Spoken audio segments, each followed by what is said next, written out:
Salam, selamat pagi.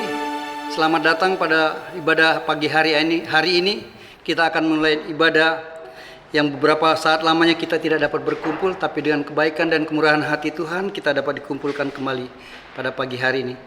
Walaupun di rumah tangga kita masing-masing. Untuk mengawali ibadah pada pagi hari ini, kita angkat satu pujian saat ini, saat indah, dan sidang jemaat saya undang bangkit berdiri.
Bahwa sesungguhnya pertolongan ibadah raya pada pagi minggu hari ini datangnya dari pihak Tuhan yang menjadikan langit dan bumi dan yang tidak pernah meninggalkan ciptaan tangannya.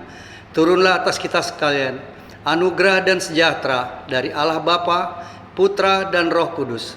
Amin. Silakan duduk kembali.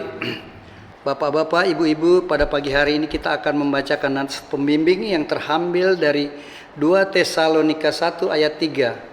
Sekali lagi saya ulang, 2 Tesalonika 1 ayat 3 yang berbunyi demikian.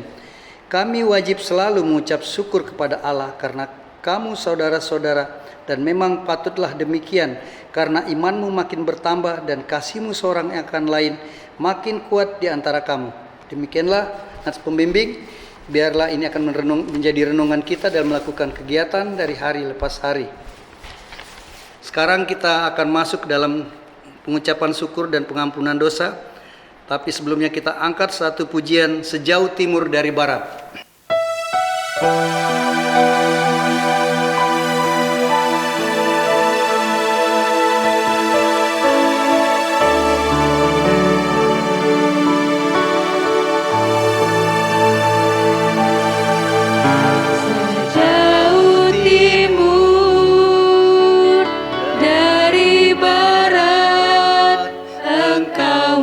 Membuang dosaku.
Terima kasih Tuhan, Engkau masih memberi kesempatan kami untuk melakukan kegiatan rutinitas kami Tuhan.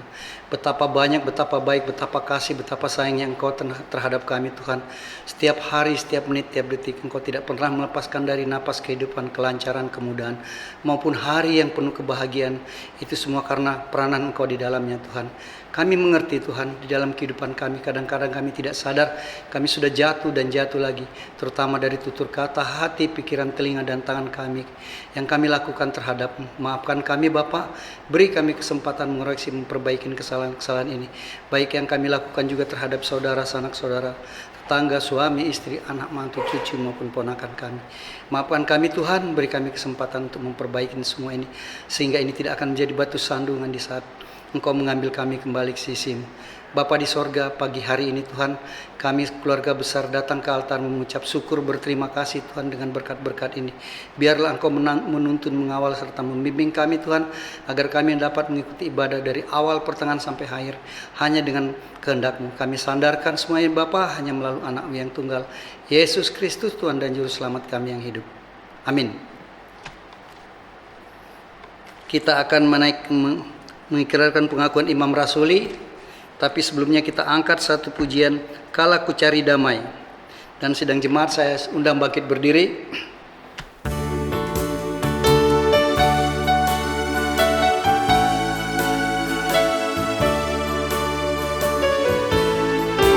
Kala ku cari damai, hanya ku dapat dalam Yesus.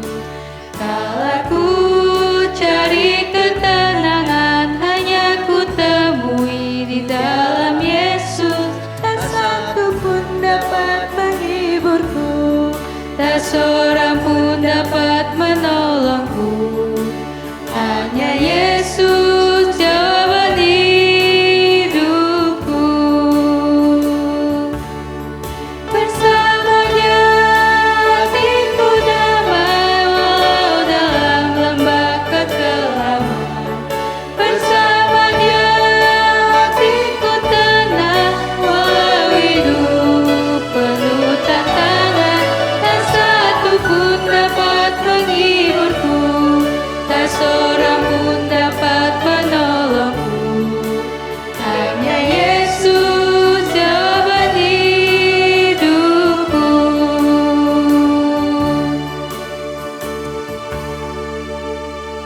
Bersama gereja Tuhan di segala tempat dan zaman, biarlah masing-masing berkata, Aku percaya kepada Allah, Bapa yang Maha Kuasa, Halik langit dan bumi, dan kepada Yesus Kristus anaknya yang tunggal Tuhan kita, yang dikandung daripada Roh Kudus, lahir dari anak darah Maria, yang menderita sengsara di bawah pemerintahan Pontius Pilatus, disalibkan, mati dan dikuburkan, turun ke dalam kerajaan maut, pada hari yang ketiga bangkit pula daripada orang mati, naik ke sorga, duduk sebelah kanan Allah Bapa yang Maha Kuasa, dan akan datang dari sana untuk menghakimi orang yang hidup dan yang mati. Aku percaya kepada Roh Kudus, gereja yang kudus dan persekutuan orang kudus, pengampunan dosa, kebangkitan tubuh, dan hidup yang kekal. Amin. Silakan duduk kembali. Hendaklah masing-masing memberikan persembahannya dengan sukacita, bukan dengan sedih hati ataupun terpaksa. Sebab Tuhan mengasihi orang yang memberikan dengan sukacita. Kita akan memberikan persembahan, tapi sebelumnya kita angkat satu pujian Kasih Setiamu.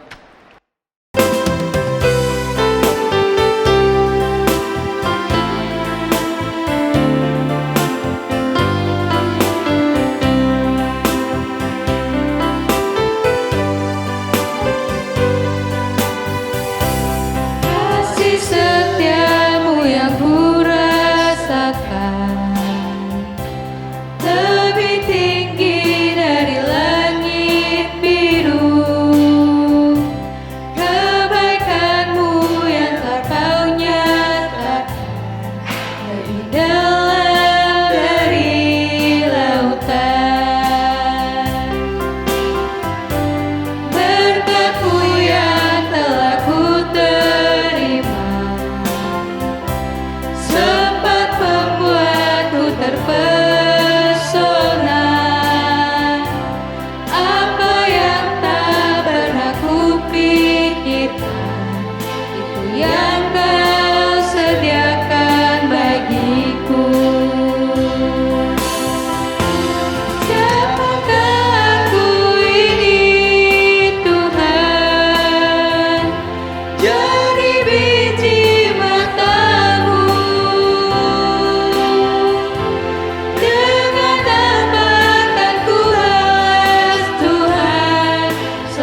Bapa, kami datang lagi ke altar-Mu Tuhan, mengucap syukur berterima kasih Engkau telah membimbing, memberi kekuatan, serta berkat-berkat yang berlimpah setiap saat Tuhan.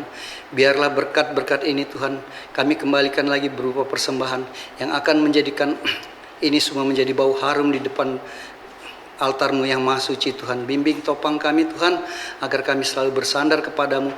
Biarlah berkat-berkat berupa persembahan ini akan menjadikan suatu kekuatan dalam kami membangun gereja-Mu Tuhan, ataupun juga untuk membesarkan nama-Mu di muka bumi. Begitupun dengan saudara-saudara kami Tuhan yang Kau masih beri kesempatan untuk mengelola persembahan ini. Biarlah mereka mengelolanya dengan takut akan dosa dan Tuhan, dan melakukannya dan sesuai kebutuhan, sehingga apa yang diharapkan dan didambakan untuk kemajuan dan membesarkan nama-Mu tercapai, seperti Engkau selalu mengajarkan doa kepada kami sebagai berikut. Bapa kami yang ada di sorga, dikuduskanlah nama-Mu, datanglah kerajaan-Mu, jadilah kehendak-Mu di bumi seperti di sorga. Berikanlah kami pada hari ini makanan kami yang secukupnya, dan ampunilah akan kesalahan-kesalahan kami, seperti kami juga telah mengampuni orang yang bersalah kepada kami. Dan janganlah membawa kami dalam pencobaan, tetapi lepaskanlah kami daripada yang jahat, karena Engkaulah yang punya kerajaan, dan kuasa, dan kemuliaan sampai selama-lamanya. Amin. Jemaat silakan duduk kembali. Kini saatnya kita akan mendengarkan firman Tuhan. Tapi sebelumnya kita angkat satu pujian Jiwaku Haus.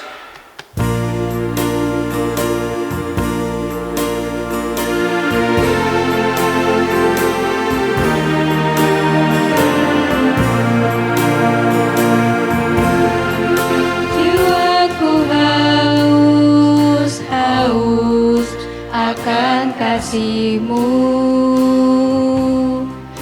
Jiwaku rindu, rindu akan cinta-Mu.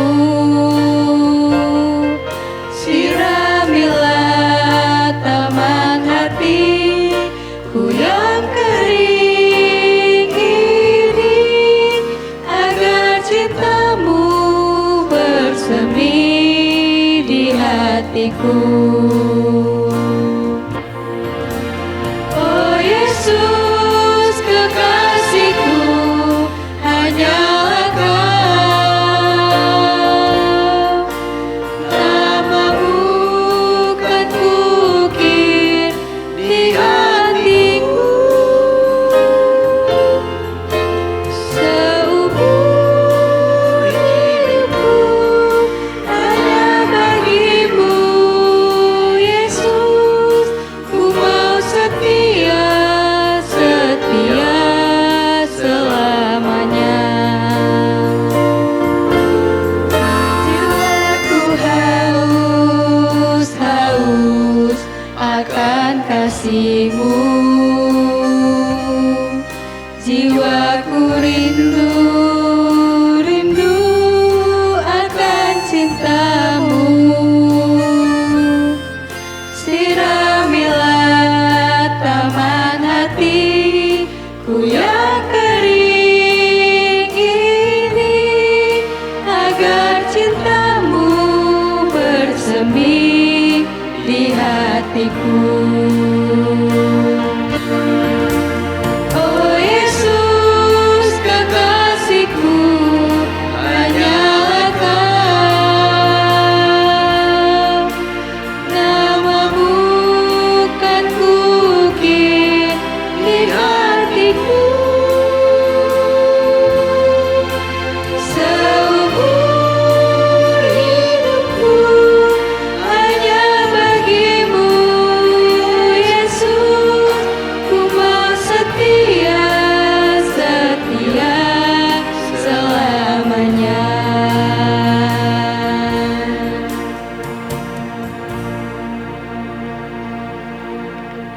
Kini saatnya kita akan mendengarkan firman Tuhan.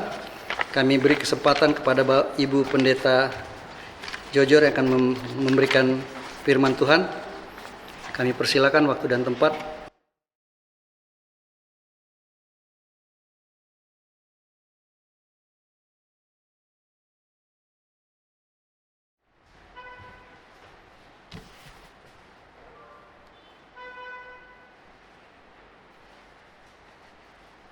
Shalom, selamat pagi Bapak Ibu Saudara yang Tuhan Yesus kasihi. Anugerah dan kasih Tuhan besar atas kita. Kita boleh ada kembali untuk memuji dan memuliakan Tuhan, terlebih untuk dilawat oleh kebenaran firman-Nya. Sebelum kita menerima firman Tuhan, mari kita berdoa memohon kekuatan dari Tuhan. Kita berdoa. Bapa di dalam surga, di dalam Yesus, kami datang kepadamu ya Tuhan. Kami sungguh mengucap syukur, anugerah dan kasih-Mu begitu besar atas kami, yang sudah memelihara, menyertai dan memberkati perjalanan hidup kami di sepanjang minggu yang sudah lalu. Dan kami sudah memuji-muji Tuhan, sudah menyenangkan hati Tuhan lewat penyembahan kami. Saat ini Bapa, kami mau membaca dan merenungkan kebenaran firman-Mu. Firman yang akan meneguhkan kami, firman yang akan membimbing kami, firman yang akan menuntun kami.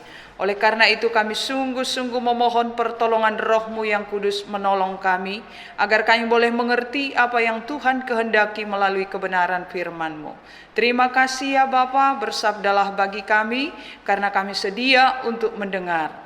Layakkan hamba-Mu menjadi saluran berkat firman-Mu, dan biarlah Roh Kudus Tuhan yang berotoritas atas keberadaannya.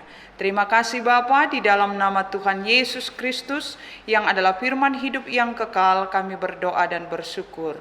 Amin. Firman Tuhan pada pagi hari ini terambil dari surat Rasul Paulus kepada Filemon. Surat Rasul Paulus kepada Filemon pasal yang pertama, dan memang Filemon ini hanya satu pasal. Filemon ayat yang ke-8 sampai ayat yang ke-16. Demikian firman Tuhan. Karena itu sekalipun di dalam Kristus aku mempunyai kebebasan penuh untuk memerintahkan kepadamu apa yang harus engkau lakukan, tetapi mengingat kasih-Mu itu lebih baik aku memintanya daripadamu. Aku Paulus yang sudah menjadi tua, lagi pula sekarang dipenjarakan karena Kristus Yesus, mengajukan permintaan kepadamu mengenai anakku yang kudapat selagi aku dalam penjara, yaitu Onesimus. Dahulu memang dia tidak berguna bagimu, tetapi sekarang sangat berguna, baik bagimu maupun bagiku. Dia kusuruh kembali kepadamu, dia yaitu buah hatiku. Sebenarnya aku mau menahan dia di sini sebagai gantimu untuk melayani aku selama aku dipenjarakan karena Injil. Tetapi tanpa persetujuanmu, aku tidak mau berbuat sesuatu supaya yang baik itu jangan engkau lakukan seolah-olah dengan paksa, melainkan dengan sukarela. Sebab mungkin karena itulah dia dipisahkan sejenak daripadamu, supaya engkau dapat menerimanya untuk selama-lamanya. Bukan lagi sebagai hamba, melainkan lebih daripada hamba, yaitu sebagai saudara yang kekasih. Bagiku sudah demikian, apalagi bagimu, baik secara manusia maupun di dalam Tuhan. Demikian firman Tuhan, terpujilah Kristus. Kita akan disebut orang yang berbahagia kalau kita bukan hanya membaca, merenungkannya, tetapi juga melakukan dalam kehidupan kita. Bapak Ibu Saudara yang Tuhan Yesus kasihi, surat ini diberikan oleh Rasul Paulus kepada Filemon. Dia menjelaskan di sana bahwa dia ada di dalam tahanan yang dipenjarakan oleh karena Kristus. Di sana dia menulis surat ini kepada Filemon. Kalau kita melihat dalam Efesus 4 ayat 1, Filipi 1 ayat 13, di sana dijelaskan bagaimana Rasul Paulus dipenjarakan oleh karena Kristus. Jadi ketika dia ada di penjara inilah dia menulis surat kepada Filemon. Surat ini dia tujukan kepada Filemon. Kalau kita melihat surat-surat yang lain yang ditujukan oleh Rasul Paulus kepada jemaat-jemaat Tuhan, kalau ini ditujukan kepada satu pribadi, yaitu bernama Filemon. Filemon ini adalah teman sekerja.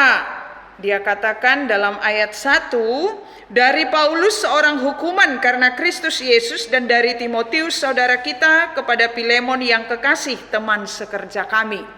Jadi Paulus menganggap bahwa Filemon ini adalah teman sekerja.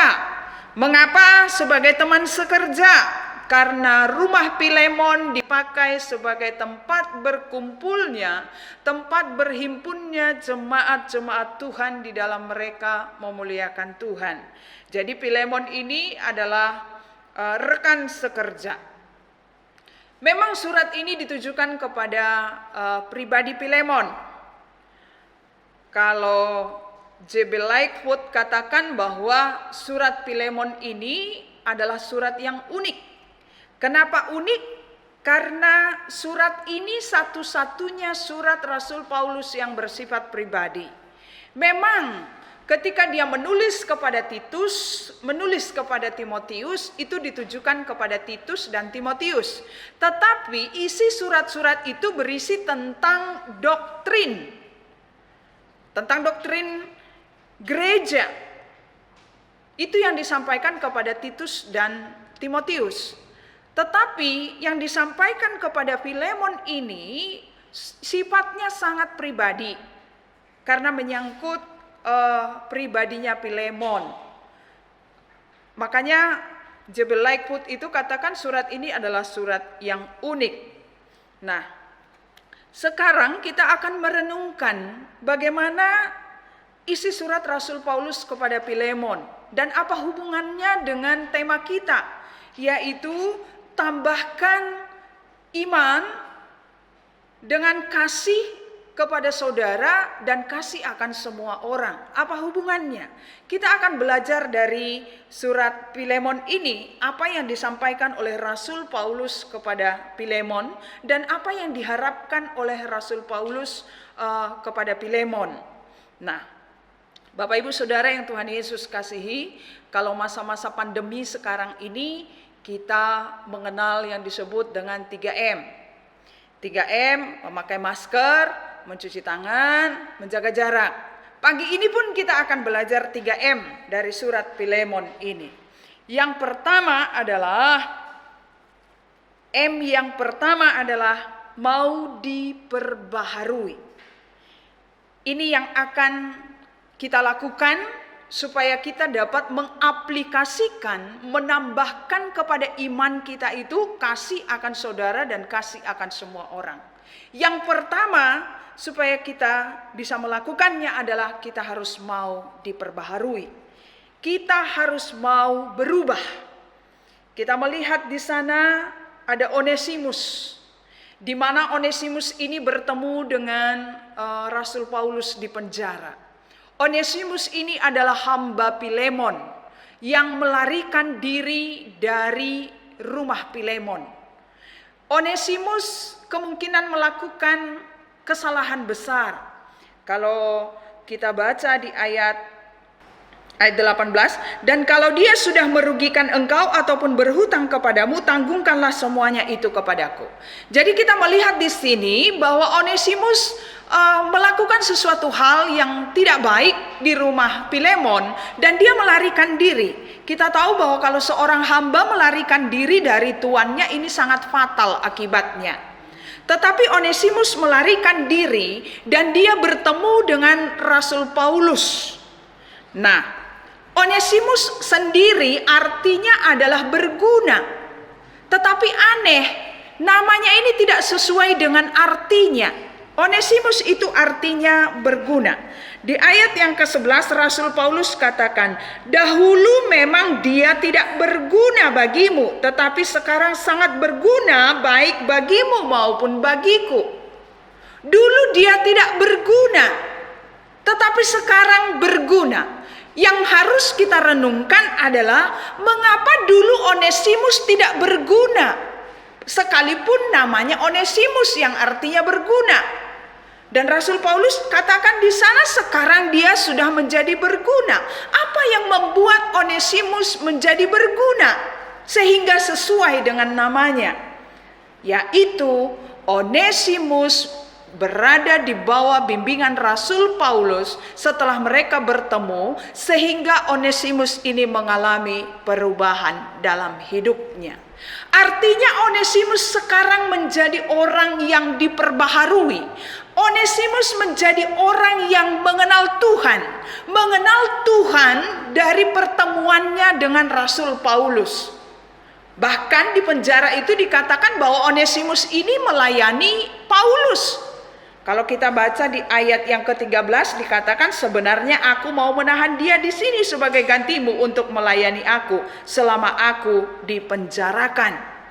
Artinya Onesimus melayani Paulus di penjara itu. Paulus melihat ada perubahan dalam diri Onesimus. Dia menjadi orang yang berguna dan dia mengalami perubahan. Kapan? Setelah dia mengalami perjumpaan dengan Tuhan. Dan inilah yang sebenarnya diharapkan oleh Tuhan dari kita. Perjalanan hidup Onesimus itu untuk mengenal Tuhan itu berliku ya. Makanya ada seorang Calvin katakan demikian. Orang-orang pilihan Allah kadang-kadang dibawa pada keselamatan oleh suatu cara yang tidak bisa dipercaya, bertentangan dengan harapan umum oleh jalan yang berliku-liku dan memutar, dan bahkan oleh jalan-jalan yang membingungkan. Jadi Onesimus untuk dia mengenal Tuhan, dia harus lewat perjalanan di mana dia pun harus bertemu dulu dengan Rasul Paulus. Kalau kita juga melihat keberadaan Rasul Paulus sebelum dia berjumpa dengan Tuhan, ketika dia mau menganiaya jemaat-jemaat itu, di sana dia mengalami perjumpaan dengan Tuhan yang pada akhirnya membawa perubahan dalam diri Paulus. Kalau kita melihat sejarah Perjanjian Lama, bangsa Israel, bagaimana Tuhan membawa mereka kembali ketika keluar dari Mesir itu, Tuhan membawa mereka memutar di padang gurun dengan maksud dan tujuan apa? Supaya mereka kembali kepada Tuhan, supaya mereka mengenal kuasa dan kebesaran Tuhan dalam hidup mereka. Jadi perjalanan kehidupan seseorang untuk sampai mengenal Tuhan, tadi Calvin katakan lewat jalan yang berliku. Tapi apapun itu, seberliku apapun itu, ketika perjalanan itu dilalui dan siap melaluinya, itu akan membawa suatu perubahan dalam kehidupan kita sebagai anak-anak Tuhan. Dan inilah yang Tuhan inginkan dari kita. Bagaimana dengan kita? Apakah pengenalan kita, perjumpaan kita dengan Tuhan sudah membawa perubahan dalam kehidupan kita? Mari kita renungkan hidup kita masing-masing. Bagaimana kehidupan kita tahun ke tahun? Apakah di sana kasih kita semakin bertumbuh? Apakah di sana iman kita semakin bertumbuh dalam pengenalan kita kepada Tuhan? Inilah yang diharapkan. Supaya apa? Supaya hidup kita ini bisa semakin berguna. Bukan selama ini tidak berguna, bukan. Selama ini mungkin kita sudah berguna. Tapi Tuhan pun mengharapkan hari lepas hari hidup kita ini bisa semakin berguna. Berguna bagi keluarga, berguna bagi sesama, berguna bagi orang lain di sekitar kita, terlebih berguna bagi Tuhan. Itu akan bisa terjadi ketika kapan? Ketika kita mau diperbaharui. Ketika kita mau semakin mengenal Tuhan dalam hidup kita. Karena seiring dengan pengenalan kita akan Tuhan, maka di sanalah kita akan semakin melihat siapa Tuhan itu. Siapa Tuhan yang begitu mengasihi kita. Dan itu yang akan mendominasi hidup kita ketika kita mau rela untuk dirubah oleh kuasa Tuhan. Jadi yang sebelumnya hatinya penuh kebencian menjadi berubah setelah kenal Tuhan. Yang hatinya tadinya membenci, sekarang menjadi mengasihi. Yang tadinya begitu mendendam orang yang menyakiti dia, tapi karena dia sudah bertemu dengan Tuhan, ia akan menjadi orang yang mudah untuk mengampuni. Yang tadinya orangnya suka mengutuk orang lain, tetapi sekarang setelah kenal Tuhan menjadi orang yang suka memberkati meskipun dia disakiti. Yang tadinya menjadi orang yang suka memberontak, tetapi setelah bertemu dengan Tuhan, lewat proses-proses panjang yang terus Tuhan kerjakan, dia siap menjadi orang yang mau menjadi orang yang taat. Ini yang pertama yang kita pelajari dari surat Rasul Paulus kepada Filemon. Dari keberadaan Onesimus yang tadinya tidak berguna, tetapi sekarang berguna. Kenapa sekarang berguna? Karena dia sudah mengalami perjumpaan dengan Tuhan lewat bimbingan Rasul Paulus kepadanya. Yang kedua yang dapat kita lihat adalah, mari kita buka nas pembimbing kita dari 2 Tesalonika pasal 1 ayat 3, dikatakan demikian.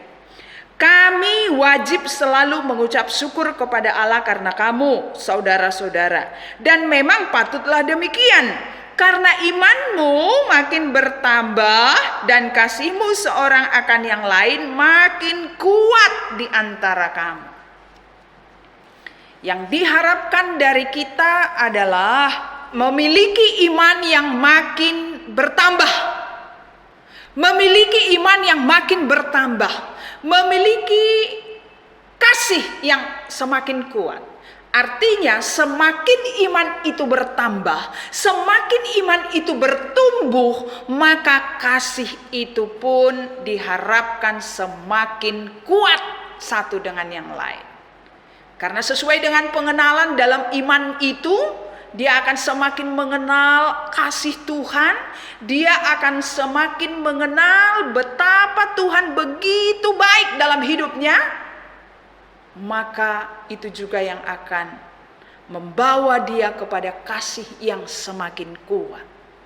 Di sana kasihnya terus dipertumbuhkan. Di sana imannya semakin terus ditambah.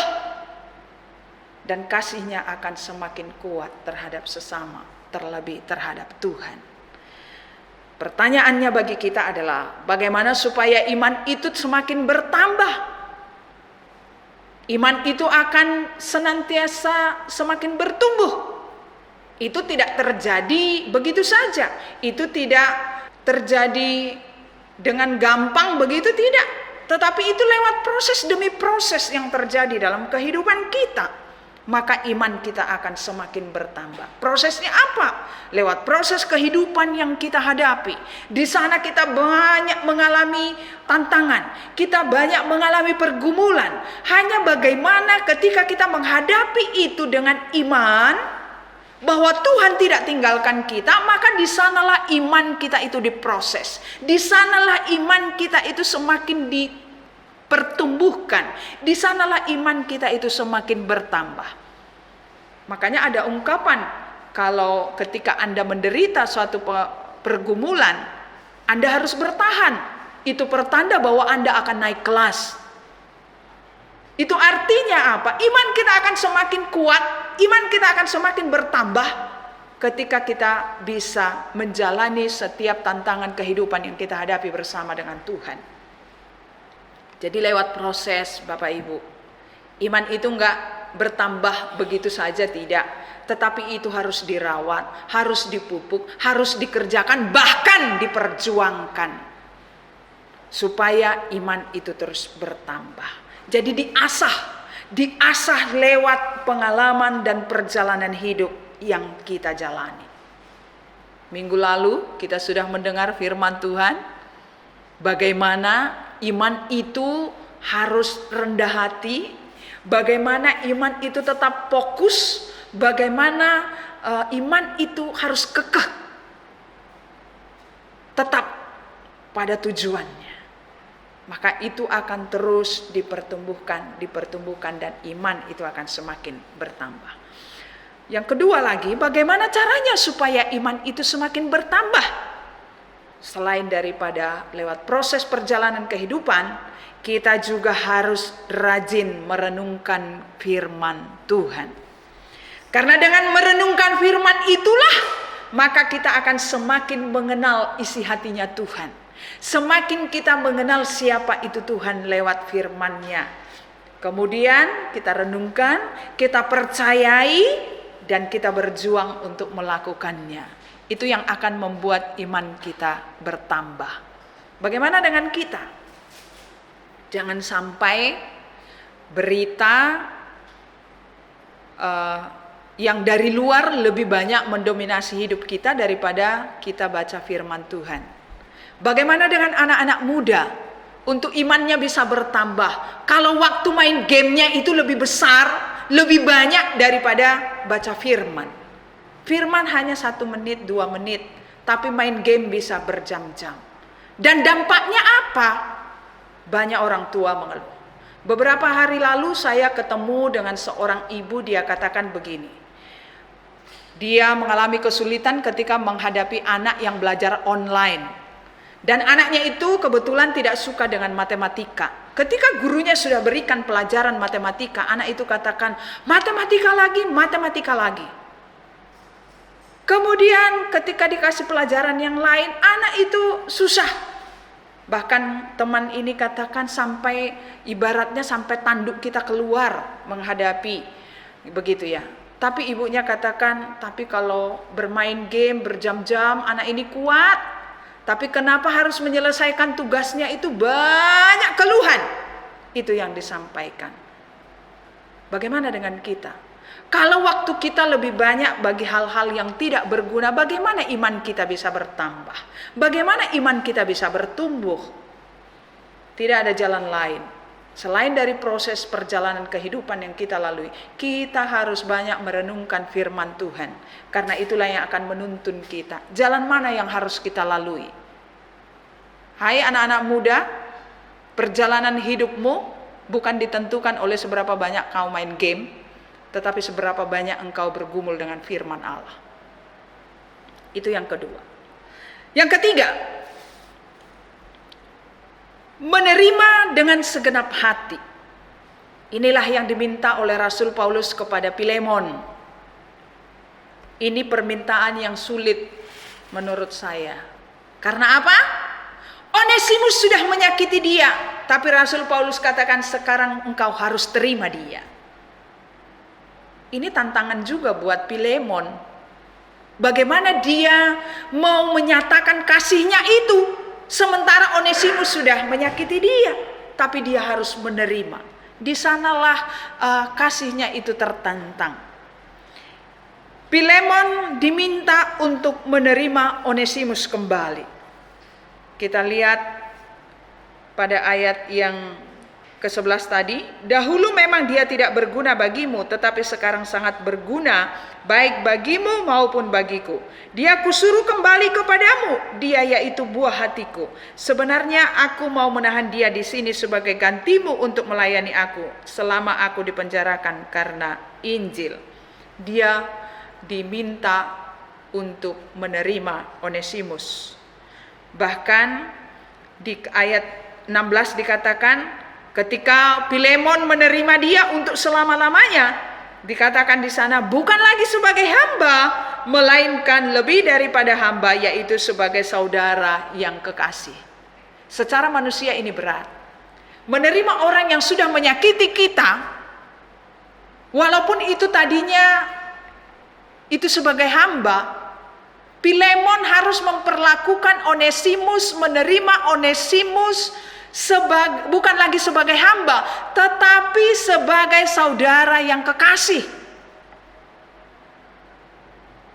Luar biasa permintaan Rasul Paulus ini. Dan ini yang harus dikerjakan dan harus dilakukan oleh Filemon. Dan ini juga permintaan firman Tuhan kepada kita. Bagaimana kita bisa menerima orang-orang yang sudah pernah menyakiti kita?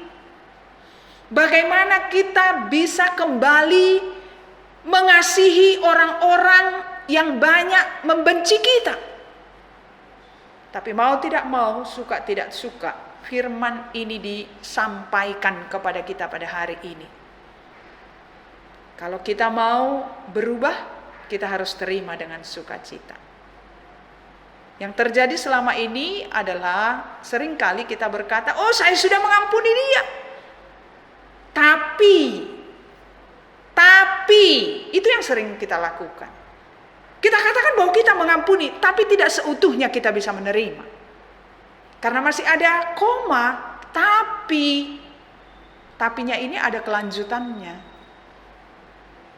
Coba kita bisa bayangkan, bagaimana ketika Yesus menerima kita, tapi dia katakan tapi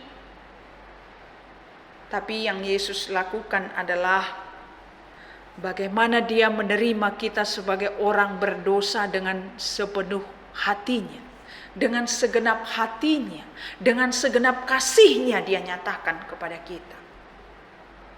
Rasul Paulus mengingatkan Filemon, terima Onesimus. Kalau dia sudah merugikan engkau, aku akan menggantikannya. Paulus menjadi jaminan kepada Filemon akan keberadaan Onesimus. Dan teladan yang dapat kita lihat adalah bagaimana Yesus menerima kita sebagai orang berdosa. Dia begitu mengasihi kita dengan seluruh keberadaan kita, pemberontakan kita, kelemahan-kelemahan kita, ketidaktaatan kita, diambil dan dia terima semuanya itu. Dia terima dengan segenap cinta. Dan itu dia nyatakan, bahkan dia berikan darahnya menjadi jaminan akan penyelesaian dosa kita. Kalau kita lihat dalam 1 Petrus 1 ayat 18 sampai 19. 1 Petrus 1 ayat 18 sampai 19 di sana dikatakan, sebab kamu tahu bahwa kamu telah ditebus dari cara hidupmu yang sia-sia, yang kamu warisi dari nenek moyangmu itu bukan dengan barang yang fana, bukan pula dengan perak atau emas, melainkan dengan darah yang mahal, yaitu darah Kristus yang sama seperti darah anak domba yang tak bernoda dan tak bercacat. Ia menebus kita bukan dengan emas dan perak, tetapi dia tebus kita dengan darah yang mahal. Dari mana? Dari hidup kita yang sia-sia, dari hidup kita yang tidak berguna itu tadi. Dia menebus kita dengan darahnya yang mahal. Kita ingat kembali satu cerita tentang anak yang hilang. Anak itu sudah pergi meninggalkan bapaknya. Tapi ketika dia kembali, apa yang dilakukan bapaknya? Dia terima dengan segenap hati. Dia katakan bagaimana dia bersuka cita menemukan anaknya yang hilang telah ditemukan kembali. Dan Yesus lakukan lebih besar dari itu. Karena dia berikan dirinya, dia curahkan darahnya untuk menebus saudara dan saya. Dan kita semua. Sebagai wujud apa? Sebagai wujud penerimaannya atas keberadaan kita. Hidup kita yang tadinya sia-sia, yang tidak berguna itu, tetapi dia ambil kita. Dan kita menjadi orang-orang yang berguna. Oleh karena itu Tuhan pun menghendaki kepada kita. Kita akan menjadi orang-orang yang berguna. Bagi sesama, bagi orang-orang di sekitar kita, terlebih bagi Tuhan. Ketika kapan? Ketika kita bertemu dengan Tuhan. Lewat kasih di dalam Yesus Kristus, dan itulah yang membuat kita menjadi berguna. Jadi jangan berpikir bahwa kita akan sangat-sangat berguna ketika kita memiliki ini itu, kita berikan segalanya. Bukan berarti itu sia-sia, tidak. Tapi hidup kita akan sangat berguna ketika kita bertemu dengan Yesus Sang Juru Selamat kita. Oleh karena itu dia menghendaki kita supaya kita mau terus menjalani perjalanan kehidupan kita. Kita mau diubahkan, kita mau memiliki iman yang semakin bertambah, karena semakin iman itu bertambah, kasih itu pun akan semakin kuat. Dan Tuhan menghendaki kita menerima orang-orang yang pernah menyakiti kita, menerima orang-orang dengan segala kelemahannya, dengan teladan yang Yesus sudah berikan buat kita. Tuhan memberkati kita, Tuhan memampukan kita dengan kuasa Roh-Nya untuk kita melakukan firman-Nya. Tuhan memberkati kita lewat firman-Nya. Mari kita berdoa. Bapa di surga, kami sungguh mengucap syukur kepadamu atas pertolongan-Mu ketika kami membaca dan merenungkan firman-Mu. Tuhan menghendaki kami supaya kami menjadi orang-orang yang mau berubah. Dan kami akan menjadi orang yang berubah ketika kami bertemu dengan Tuhan. Ketika kami mengalami perjumpaan secara pribadi dengan Tuhan, maka hidup kami pun akan berubah. Kami yang tadinya membenci akan mengasihi, yang mendendam akan mengampuni, yang mengutuk akan memberkati. Dan Tuhan pun menghendaki kami memiliki iman yang akan terus semakin bertambah, mengalami pertumbuhan. Dan kami juga diajak untuk dapat menerima orang-orang yang pernah menyakiti kami, sebagaimana Kristus telah menerima kami, orang-orang berdosa. Engkau menerima kami dengan seluruh kasih-Mu. Lewat pengorbanan-Mu, darah-Mu tercurah untuk menyelamatkan kami. Mampukan kami, Tuhan, untuk menjadi pelaku firman-Mu.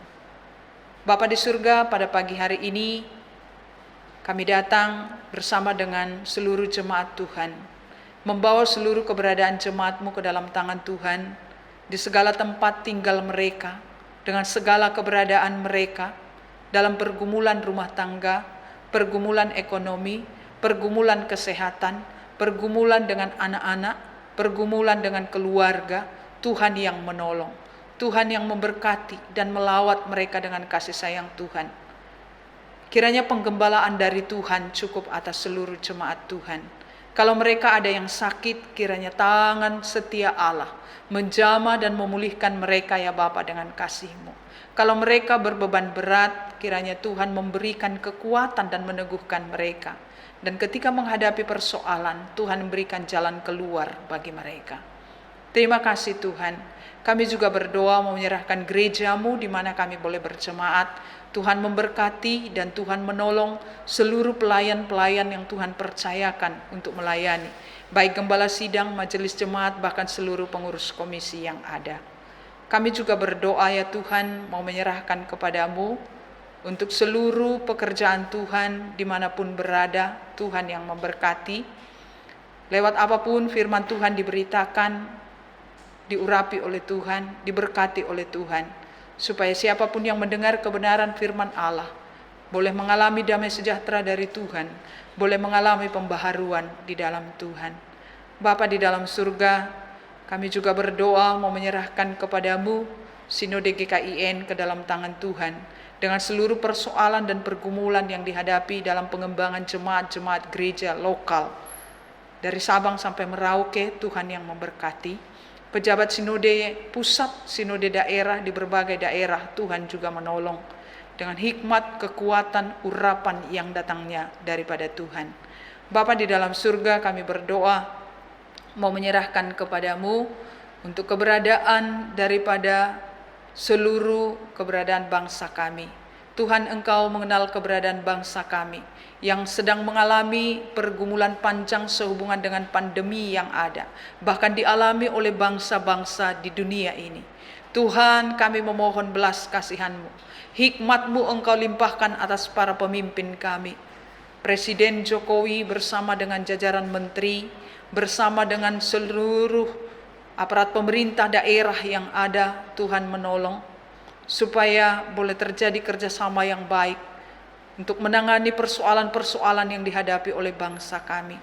Terlebih juga dalam kondisi ekonomi bangsa yang berada dalam keadaan kesulitan, Tuhan juga yang turut campur tangan di dalamnya. Bapa, kami menopang ke dalam tangan Tuhan untuk saudara-saudara kami yang mengalami sakit oleh karena terinfeksi COVID-19. Tuhan memberkati mereka, menjamah dan memulihkan sesuai dengan kasih karunia-Mu. Untuk tim medis yang terus berjuang menangani mereka, Tuhan yang memberkati, memberikan hikmat, kekuatan, kesehatan yang datangnya dari Tuhan. Supaya oleh pertolongan Tuhan mereka pun dimampukan memberikan yang terbaik, dan melalui semuanya itu menjadi sarana yang efektif di tangan Tuhan untuk membawa kebaikan bagi penanganan COVID-19 di tengah-tengah bangsa kami. Terima kasih Tuhan, terima kasih. Kami terus berdoa mau menyerahkan bangsa ini ke dalam tangan Tuhan. Bapa di surga, kehidupan kami di sepanjang minggu ke depan tidak satu pun yang kami ketahui. Kami tidak tahu apa yang akan terjadi, tapi satu hal yang tetap kami imani dan percayai, bahwa Tuhan tidak akan tinggalkan kami. Tuhan akan menuntun kami. Oleh karena itu Bapa, bermurah hatilah Engkau atas keberadaan kami. Kami dalam pekerjaan, dalam usaha, dalam apapun yang sedang kami kerjakan, biarlah diberkati oleh Tuhan. Untuk anak-anak kami yang belajar online, bahkan melalui tatap muka, Tuhan juga menolong mereka. Dan kesulitan-kesulitan yang muncul di tengah pendidikan mereka karena situasi dan keadaan yang ada juga ditolong oleh Tuhan.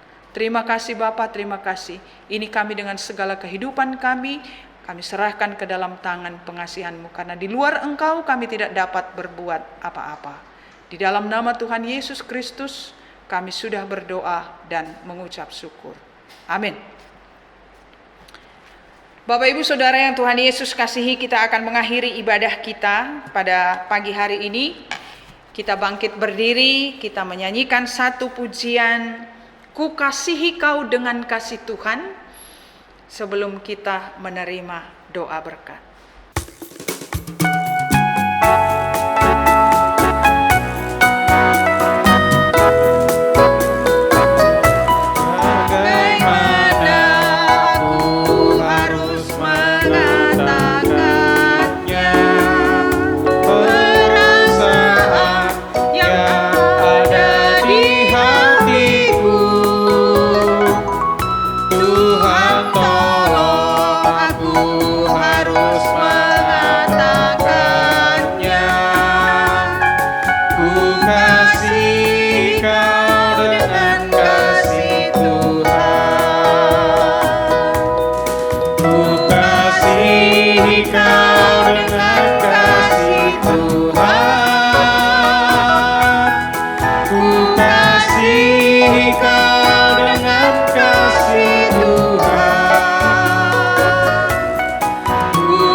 Saudara-saudara yang Tuhan Yesus kasihi, mari kita kembali ke dalam kenyataan hidup kita.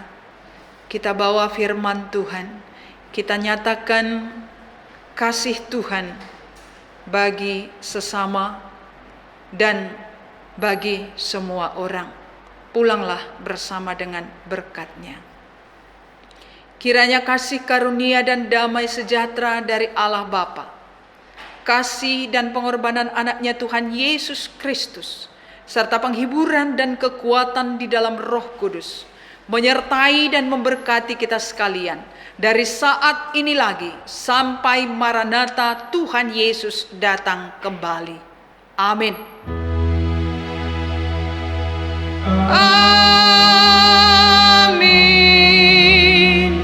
Amin.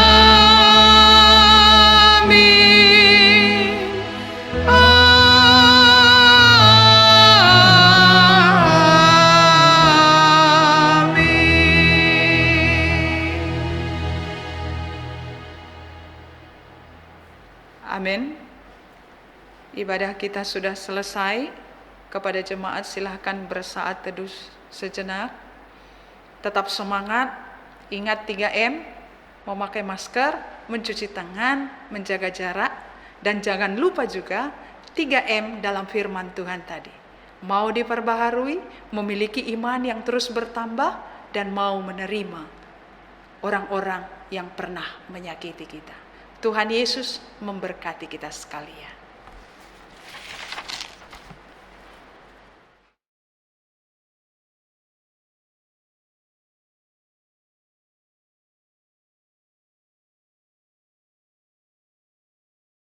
Kami dari Boys Choir ingin mempersembahkan suatu pujian. Selamat menyaksikan.